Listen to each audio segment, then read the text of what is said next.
మా అనిరా surprise birthday ఎలా జరిగిందో చూసేయండి. ఇక్కడ అందరూ ఒక్కొక్క పని చేస్తున్నారు. మాకైతే అందరూ హెల్ప్ చేశారు.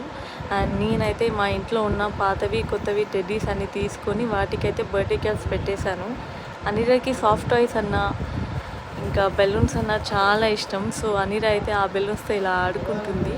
అనిరా ఒక్క స్మైల్ కోసం ఏదైనా చేసేయాలి అనిపిస్తుంది. నాకైనా ఆయనకైనా సరే అలా పాప నవ్వుతూ ఉంటే ఇలా చూస్తూ ఉండిపోవాలనిపిస్తుంది. అప్పుడే 1 ఇయర్ అయిపోయిందా అని ఎంత బాధగా అనిపిస్తుందంటే 1 ఇయర్ ఇలా గడిచిపోయింది అసలు. మా పాప కళ్ళు చూసారా ఎంత బాగున్నాయో. అండ్ మేము చేసిన దగ్గర లైట్స్ ఆఫ్ చేస్తే ఎంత మంచిగా కనిపించిందంటే సింపుల్ అయినా మాకైతే చాలా బాగా నచ్చింది. అండ్ ఆ 12 months ఫోటో ఫ్రేమ్స్ అయితే నేను చేయించుకున్నాను ఇలా. అండ్ 12 అయిపోయింది. ఇంకా పాపకి బర్త్డే కేక్ కట్ చేయించి మేమైతే ఒక సర్ప్రైజ్ గిఫ్ట్ ఇచ్చాము. ఏమి ఇచ్చాము నెక్స్ట్ వీడియోలో చెప్పేస్తా. Bye guys.